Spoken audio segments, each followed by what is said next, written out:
Hello, data analysis expression सुन के घबरा गए ना? ये दोस्तों कुछ नहीं है, ये कहलाते हैं जनरली डैक्स फंक्शंस।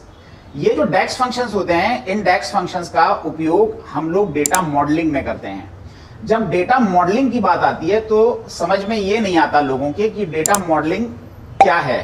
तो दोस्तों, डेटा मॉडलिंग डेटा के लिए यूज किया जाने वाला एक बहुत बेहतरीन टूल है जो कि एमएस एक्सेल के अंदर ऑफिस 365 और लेटेस्ट वर्जन 2021 में यूज किया जाता है।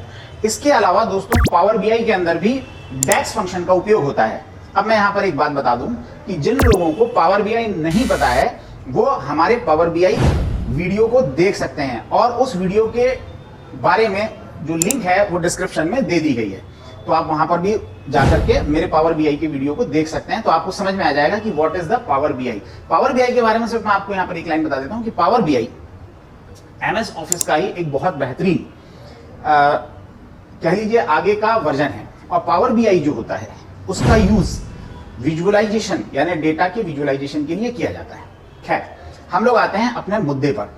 मैंने बात की थी डैक्स फंक्शंस की। तो देखिए, डैक्स फंक्शंस जो होते हैं ये मेजर्स भी कहलाते हैं। अब आप बोलोगे सर मेजर्स क्या होता है? देखिए, मेजर्स यानी ही फंक्शंस, और ये फंक्शंस की खासियत सबसे पहली तो मैंने बता दी कि ये मॉडल बनाने के बाद चालू होंगे। यानी कि आप पावर पिवोट का यूज करिए या आप मॉडल पिवोट टेबल से बनाइए, किसी भी तरीके से आप मॉडल बना सकते हैं। और मॉडल बनाने के बाद जब आप पहुंच जाते हैं डेटा मॉडलिंग के ऊपर, तो दोस्तों वहां पर आपको अगर कोई कॉलम पे कैलकुलेशन करना है तो हमको जिन फंक्शंस का उपयोग करना होता है वो फंक्शंस होते हैं डैक्स फंक्शंस।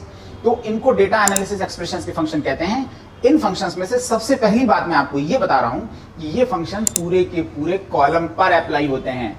एक्सेल में जिस तरीके से हम लोग फंक्शन यूज करते हैं, जैसे कि एक फंक्शन बहुत ही एक्सेल का कॉमन फंक्शन मैं ले रहा हूं, इज इक्वल टू सिंबल सम। तो जब हम इज इक्वल टू सिंबल सम का बटन प्रेस करते हैं तो हम एक रेंज दे सकते हैं जिससे हमारा आंसर आ जाता है उस पर्टिकुलर रेंज से। लेकिन डैक्स फंक्शन जब हम यूज करते हैं और डैक्स का अगर हम सम फंक्शन यूज कर रहे हैं तो वो किसी एक पर्टिकुलर ग्रुप पर नहीं लगेगा, वह जिस ग्रुप पर लगेगा वह ग्रुप ही कॉलम होगा।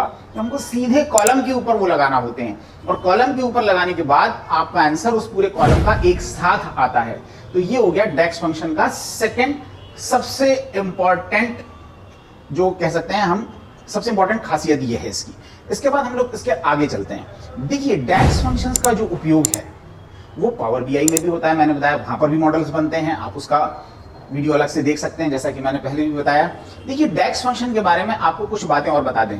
डैक्स फंक्शन जैसे ही आप अप्लाई करेंगे तो आप इस बात का ध्यान रखिएगा कि उससे रिलेटेड हेल्प जैसे एक्सेल के अंदर आती है वैसे ही यहां पर आएगी। जैसे आप एस लिखेंगे तो सम, और अगर सम से शुरू होने वाले कोई कॉलम्स होंगे तो वो भी आप वहां यूज कर सकते हैं।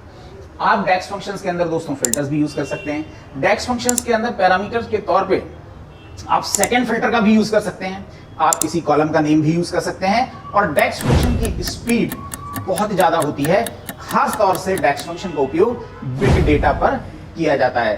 दोस्तों, एक बात और बता दूं कि डैक्स फंक्शंस जो होती हैं इनका उपयोग करते समय कुछ सावधानियां हमको यहां पर ध्यान रखनी चाहिए। सबसे पहली बात यह है कि जो डैक्स फंक्शन होता है उसके लिए जब आप डेटा मॉडल करेंगे तो सबसे पहले इसमें ध्यान इस बात का रखना है कि आपका कोई भी कॉलम जनरली रिपीट नहीं होना चाहिए। अगर रिपीट होता है तो वहां पर आपको डैक्स फंक्शन लगाने में असुविधा होगी। कई बार बच्चे यहां पर ये गलती कर जाते हैं, तो याद रखिएगा कॉलम आपका रिपीट नहीं होना चाहिए, तो इस बात का ध्यान रखिए। और दोस्तों, जो डैक्स फंक्शंस होते हैं इनके जो आंसर्स होते हैं ना, वह पूरे के पूरे स्क्रीन के नीचे एक अलग से कह लीजिए सेगमेंट होता है, वहां पर इसके आंसर्स आते हैं। यानी इसके जो आंसर्स हैं वो एकदम से नहीं आएंगे, इसलिए थोड़ा ध्यान रखिएगा, नीचे की तरफ इसके आंसर्स आते हैं। और खास तौर से डैक्स फंक्शन का उपयोग वो लोग करते हैं जिनको अपने डेटा को विजुअलाइज करना होता है और इनकी स्पीड बहुत ज्यादा होती है। बिग डेटा के ऊपर हम डैक्स फंक्शन का इस्तेमाल करते हैं, खासतौर से हमारा डेटा बिग होना चाहिए, तभी इन फंक्शंस का इस्तेमाल हम लोग करते हैं। तो दोस्तों, आज की क्लास में, आज की इस वीडियो में अभी तक इतना ही। थैंक्स।